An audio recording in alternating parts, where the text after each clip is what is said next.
సత్య సాక్షి అనుదిన మన్నా ద్వారా మీ అందరికీ శుభోదయం.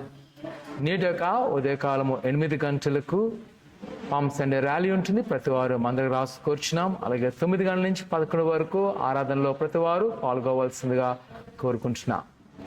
నేటొక వాగ్దానము మత్తయి సువార్త 21వ అధ్యాయము 9వ వచనం.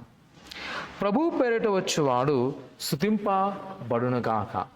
ప్రియ సహోదరి సహోదరులారా, నేటి యొక్క దినము చాలా ప్రాముఖ్యమైనది. ఎందుకనగా ప్రభు అయిన యేసు క్రీస్తు మనకు అనుగ్రహించబోతున్న ఆ రక్షణ జ్ఞాపకం చేసుకుంటూ ఆయనే ఒక బలి పశువుగా వధింపబడబోతున్న గొర్రెగా ఆయన యెరూషలేములోకి అడుగు పెడుతున్నాడు.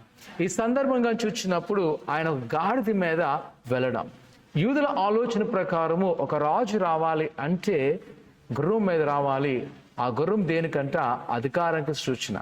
కానీ యేసు ప్రభువు వారు గాడిద మీద రావడం కాదంట సాత్వికానికి సూచన.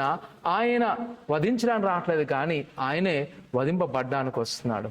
ఆయన పరిచర్య చేయించుకుని రాలేదు, కానీ ఆయనే పరిచర్య చేయడానికి వచ్చినాడు. ఆ సందర్భాన్ని తెలియజేస్తూ మన పాపల కొరకు ఆయన మరణించున్నాడు. ఆ రక్షణ సువార్త ప్రకటించడమే ఈ దిన యొక్క ప్రాముఖ్యత. ఈరోజు ప్రభు అయిన యేసు క్రీస్తు ఆయన ఆ దినం చేసిన త్యాగం వల్ల కలిగిన ఆ రక్షణను మనము ఏ విధంగా భద్రపరుచుకున్నాం? ఆయన మనకిచ్చిన రక్షణ బట్టి ఆయన మనం గణపరగలుస్తున్నామా, ఆయన మహిమపరచగలుస్తున్నామా, లేదా మనకు కలిగిన ఆ రక్షణ సువార్తను బట్టి ఇతరులు ఏ విధంగా ప్రభువుని ఆరాధించగలుగుతున్నారు? ఈరోజు ఇటువంటి యొక్క జీవితాన్ని నువ్వు కలిగి ఉన్నావు. ప్రార్థన చేసుకున్నా. పరిశుద్ధుడా ఘనమైన దేవా నీకు వందనాలు. అలా నువ్వు మాకు అనుగ్రహించిన రక్షణ బట్టి ఉన్నాలు, నీ కృపను బట్టి ఉన్నాలు, నీ వాత్సల్యాన్ని బట్టి ఉన్నాలు. ప్రభా ఇదిగో తండ్రి, నీలో వర్ధిలింప చేయమడతాం దేవా నీకు వందనాలు. నీలో బలపడింప చేసి ఇంకా నువ్వు మాకు అనుగ్రహించే రక్షణ కాపాడుకుంటూ అనేక మందికి మా నామును మహిమ తెచ్చేవారుగా మమ్మల్ని బలపరచమని యేసు నామమున అడుగుతున్నాం తండ్రి, ఆమేన్.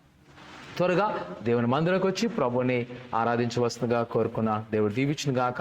ఆమేన్.